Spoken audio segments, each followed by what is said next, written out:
I get it. You're here for another video. But why would you be? I'm here to tell you another video. I'm here to give you a lesson. First, we sip the Pepsi. Mmm. Sponsorship. No, we're not sponsored by Pepsi. Second, I tell you what's going on. I'm Thomas J. Bellezza. Welcome to The Right Mindset. And today we are going to go over the 5 misconceptions within the industry of publishing. This is mostly misconceptions about traditional publishing, which, as you might know, is when a publishing company signs you on and publishes your book for you. It is not the self-publishing route where you could do it through Amazon or Lulu or numerous other uh, um, channels, as they say. So let's get right to it and talk about the 5 misconceptions within the publishing industry.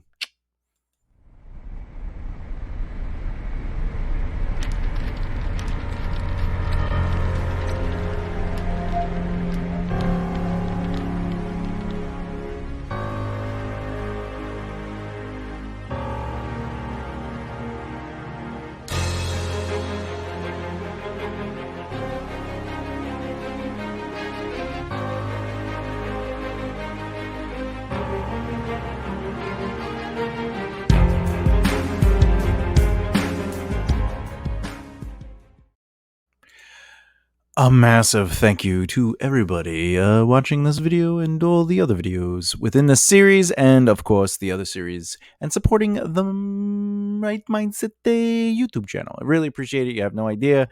I make these videos because I care and I want to help not necessarily be the right way or only way, but to be a way that'll get your brain thinking, getting you towards developing the right mindset in handling your craft, but also a little bit about the business and learning from individuals within our industry themselves. So if that's something you're interested in and you want to continue to support this channel, or you just found this video and you're like, hey, let me try this out, please subscribe by clicking the subscribe button and then tap the bell icon so you don't miss out. All right, let's get into it. The misconceptions of the literary world. All right, so first I'm going to bring up each point. There's going to be 5 of them. I'm going to bring up a point, and then I'm going to talk a little bit about it, and then I'm going to give a little bit of advice on that point. So the first point is publishers take care of the promotions of the book they publish. So the misconception is that publishers take care of the promotions of the books they publish. This misconception is that one, we add the caveat that they take care of all promotions for all authors and all books that they sign, right? That's the misconception. The other misconception would be the alteration of that, which is, hey, it'd be great once I get signed because then I don't have to focus on the marketing or promoting the book. The publisher will do that, or other people who are more qualified will take care of that, and I can focus on the thing I love the most, which is writing books. Okay, so that's the additional misconception. Here's some things you should know. Though on a few occasions this will be true with big authors like Stephen King, Brandon Sanderson, and of course J.K. Rowling. On the whole, publishers, just like most record labels for bands, will not place a lot of effort into promoting your book beyond social media posts and their website, and maybe a few other avenues that they have relationships with. Ultimately, they want you to promote your book. They want you to be handling your marketing. They want you to establish a social media following. They want you to establish a brand that you are growing on your own. And the better you can do that and the more skilled or capable you are of that, the more they like it. So, what's my advice? If a publisher gives you an advance on your potential royalties, which is also rare, by the way, they don't always give upfront money. They don't give you a signing bonus or anything like that. But if a publisher gives you an advance on your potential royalties, or you have basically if they don't give you this advance, you have to save up money to do this very specific thing. So you want to use money saved or some of the money they gave you on the advance to A, get a publicist to get you on a press tour to do interviews, then B, use money to handle advertisements. And if you have anything left, C, hire a booking company to set up a book tour. This is good advice because it shows you how to take your business seriously. You're an author, therefore you are a business, and you should be putting money into it. The reason you want to advertise, marketing is the element of getting on a press tour and a book signing. So marketing is the way I explain it is having a brand, and you're designing a brand to build awareness, which creates interest that ultimately generates sales. So audiences buy into your brand's message emotionally. um, so by being out there on press, by doing interviews, not getting reviews, interviews, people, audience members, are hearing you. They're listening to you. They're developing a relationship with you. And ultimately, they might say, hey, I agree with who this person is. Let me check out their book. That's kind of how it works. Reviews are opinion based. So reviews are a dime a dozen. This is why you don't normally have to attack or even speak up to people who do reviews. You just go, all right, well, that's how they foresaw the book, or how it moved them, or their perception of the book. Reviews are less about your brand and more about the perception of your brand. However, you should be listening to your reviews just on a sense of like, is the conversation clear? Are your themes coming through in your books, right? Because your book is supposed to represent a lot of your brand, your themes, the things you care about talking about. Is your voice coming through, et cetera, et cetera. Now, this is what investing into a back end looks like. In the long run, you will see a return on your investment if people actually A, know who you are, and B, heard of your book. And this is why you put that money, either the advance or save up money to invest into your marketing campaign. If you have any questions on that, please let me know in the comments below. I'll be happy to either do a whole video on it and or answer it right in the comments. Keep in mind, I will also give you a quick answer or a specific answer within the comments. And then I could, if you all want me to broaden answers in a video for any of these questions, let me know in the comments below. 2, you have to go to school to learn how to write. This is also a massive misconception. To be an expert, you need to be grammatic genius with your understanding of the English lexicon, your verbal dexterity to utilizing a collection of English words. Okay. That's not necessarily the case. Now, keep in mind, before I even go any further, every great writer has an amazing editor. It's like, watch every Brandon Sanderson video of him teaching writing. He can't spell words. And I'm not knocking him for that, because I can't spell words. That's why I have Google. That's why I have spell check. That's why I have a program that helps me with my grammar and helps me with my writing. Not helps me develop my writing voice, because that comes from me, but writers have great editors. That's what makes the teaming so important. You have to find the right editor to make the right choices that keeps your voice intact, because one editor might just come in and destroy your voice by going, no, the grammar needs to be perfectly like this, and you got to change all your word uses, etc., etc. Not a good match, right? Anyway, so you have to go to school to learn how to write. That's the misconception. This is not true. You don't have to ever go to school to learn anything unless you need a degree to take another test for a license, like a doctor or a lawyer. You don't have to go to school for creative endeavors. If you want to, go, but you don't have to.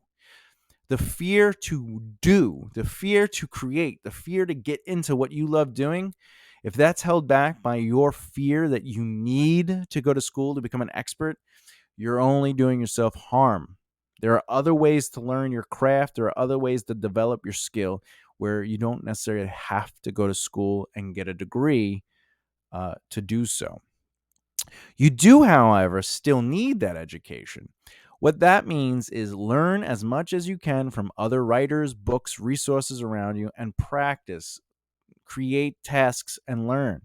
College is not the thing you need. You need the education of knowing how to do what you love doing. This is where practice comes in, researching and having non-biased conversations sans your ego. Now, ultimately, the process of writing and the storytelling elements that you bring to anything will be your voice. But it's good to also understand the rules involved, like the formatting and, what are tags and how does the dialogue block work, and, understanding the difference between exposition and stuff. Like, you want to understand the terminology so you could start utilizing. It's basically, think of every term within writing and every rule within writing as a new color into your palette to be the artist that you want to be. Now, what's my advice for this particular uh, um, misconception? My advice on you, the whole theory that you have to go to school to learn how to write, to be an author, or a publisher won't even look at you, right? So my advice is, your greatest teacher is going to be failure. You have to take a chance at writing to see where you're at. Just start, right? The trick is to not think you are awesome, amazing, and unique. Be humble. Let yourself fail. Study what failed and work on those areas to enhance your skill at writing. Having trouble writing dialogue? Work on dialogue without having a full on novel ahead of you. Can't use the senses to describe a scene? Look around the room and write down what you see, feel, taste, hear, and smell. Mastering your craft is about doing, learning, failing, and doing some more. Ultimately, my advice is, take time to say, hey, I don't need to write my novel right now. I need to work on my skills. Write scenes out, write a moment out, write a paragraph out. Maybe focus on just writing what it feels like to move around a scene. Maybe take that same exact scene and now just write what you hear. Just the hear of that scene. And then the smells and the tastes and what you see. Just take a scene, really dive into it, and just use one sense and go through. You don't even have to make it a long scene. It could be a paragraph, it could be 2 paragraphs, it could be a page. It's about taking something and working on it. And you get the idea to think, well, I'll just practice, I'll just write stories. And if I keep writing enough stories, I'll just get better. Sometimes it's not about writing full on 90,000 word novels. It's about writing 300 words and understanding how to move your thoughts into words, to the pen, to the page. Okay. This one, for the record, I write every day. Every day, even if it's for 15 minutes, I write every day. But the misconception is that you have to write every day. You don't have to write every day in the sense of taking the full day to write. This can be overwhelming. You might not even have the time to write every day. Or do you? Like I do. Like, my life is writing. Like, I consult on writing. I write my own stuff. I work on projects. I help writers. I help people develop projects, etc., etc. I've been in the entertainment industry for 20 plus years. I'm one of those lucky people that worked really hard to get to this position so I can write at my leisure and do it every day. But that doesn't mean I take my days away writing. I only allow myself, I won't write more than 2 hours a day, but I won't write less than 15 minutes a day, right? So, what is my advice to this misconception? It is not about hitting a specific number each day or even sitting down for a full marathon session. Some people that say, oh, I'm going to write a full chapter today, or 2 chapters, or I'm going to write, 3,000 words, or in a week, I'm going to do 10,000 words or 20,000 words. Okay. Maybe start out just so you can get comfortable creating the habit, writing time length. And whatever you end up writing in that time is what you write. So if you write for 10, 15, even 30 minutes a day, you're writing every day, and at least you're practicing and getting your brain moving. But what if you wrote once a week at first? Figure out what works for you. You are your own author. Compare yourself to the version of you from yesterday. It is a losing fight to compete against other authors, especially well-established ones. It's about finding your rhythm and let it flow at your own pace. Now, I write about 3,000 words a day because my goal is 21,000 words a week when I'm working on a novel. I do that within 2 hours. Okay. So if I set myself up for an hour a day and I don't reach my 3,000, I have a second hour I'm allowed to hit. And what I'll do is I'll take a break after my first hour. I'll do whatever, watch an episode of something. Maybe I'll read, or maybe I'll go outside and play with the dog, walk them. And then I come back and I work on it for another hour. I'm definitely going to hit my 3,000 words within 2 hours. However, if I don't, that's okay. It does not mean I'm going to allow time and activity to control me. I control it. So my leeway is I'll give myself an extra hour, but I'll never let time control me. Why? Because you're a business and you should be working on other things besides the writing. The writing is the reward. If you're not networking, marketing, and allowing yourself to understand the industry by learning it and learning how to do what it is you do beyond your craft, your career is going to become stagnantly stuck within the pages of your books. And you'll only be somebody that has books that you write, and you won't really have a career. So my advice is time it out, work it out, even if it's once a week. Get comfortable writing every day if it's for you. If it's not a big deal. You do not have to write every day. Hemingway only wrote, I think, 300 to 500 words a day, which in comparison to what I just said is like nothing, because he would work 6 hours to 8 hours a day trying to get out those 500 words. Now, of course, his 500 words are genius. He's obviously writing at a ridiculous level. But my point is, you focus on you and you learn what works for you. Number 4, published writers can quit their day jobs because they make great money. No, you cannot quit your day job until you reach a specific threshold of money. Major authors make great money, not all authors. Do not write to become a published author so you can quit your job. Write to create. Run your business to get your own business growing.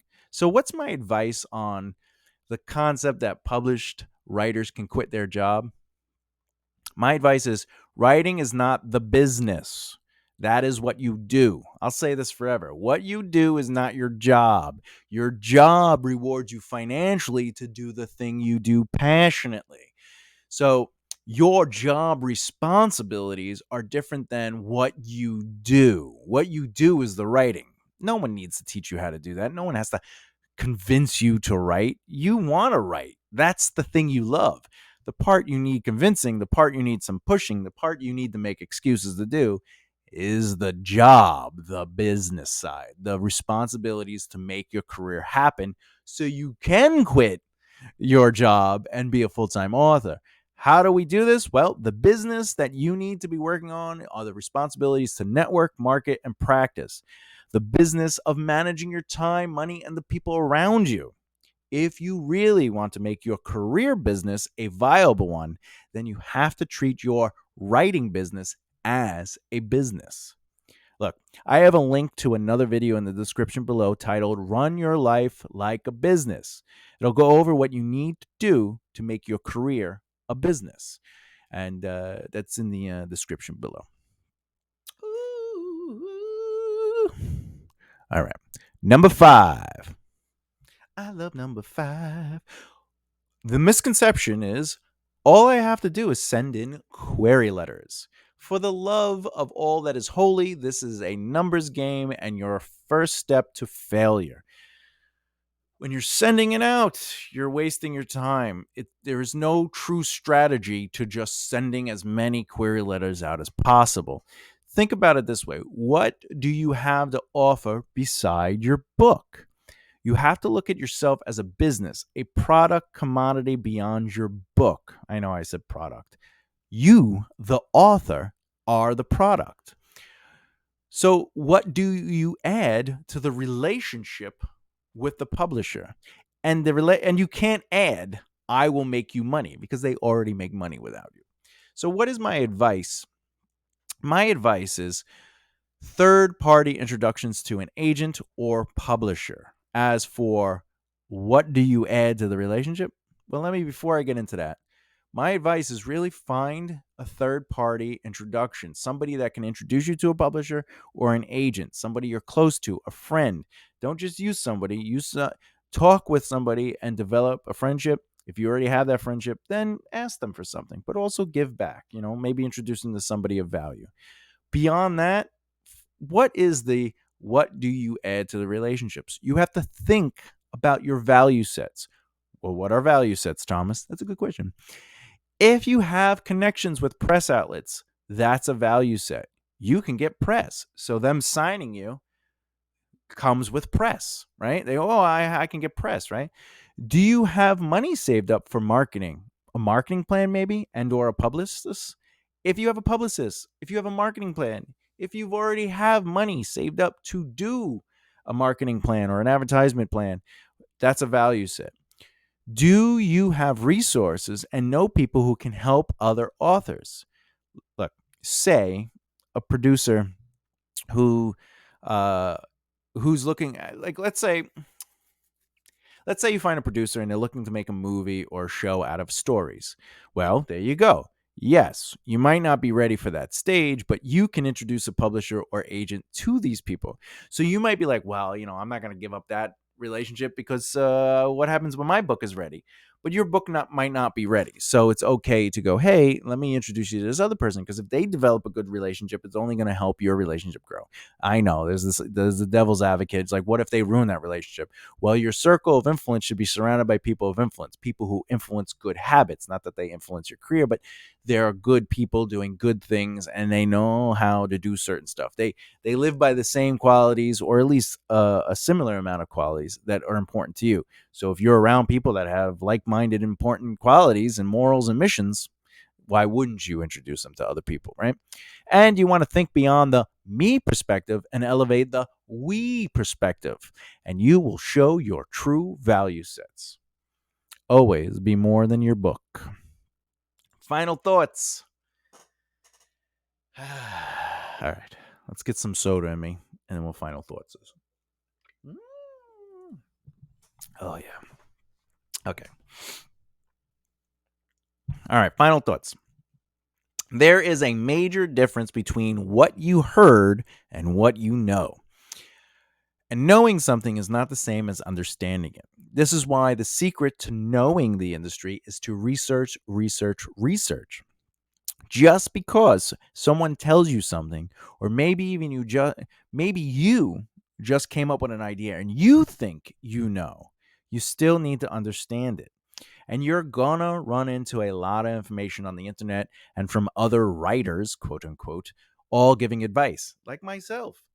Don't take what I say at face value. You can't do it. You need to do the due diligence on your end to do your research to understand what it is I'm talking about, or anyone else. Because there's some smart people on the internet, but it doesn't mean you're going to understand just because they tell you something. So what I'm saying is the issue is this. Even advice from Brandon Sanderson is useless if you don't dig deeper. And stop looking at the results of what successful authors do and pay attention to their process. How they got there is considerably more helpful than what they have to show for it. Yes, you see the results. Author published a book, and you think, I need to publish a book. But how did they get the book published? What about why did they get picked up? Or is there more than being published? Because who did their marketing? The list goes on, because the process is greater than write a book, publish the book, make money, and repeat. Be more than the results. Learn the process beyond the book. So, listen, the next video in this series is going to focus on how you can find your voice as a writer. We kind of talked about that a little bit in this video, but we're going to dig deep down and focus on that. So basically, the series will be about finding your voice as a writer, what it takes to discover who you are and what you have to say and how you will say it. Now, my question to all of you is, what things have you heard or believe are industry standards and knowledge? Let me know. Let me and the community know in the comments below. And of course, if you want to improve your craft, get some insight on the industry, and hear from other fellow authors, please subscribe by hitting the subscribe button and tapping that bell icon so you don't miss out. And as always, keep developing the right mindset.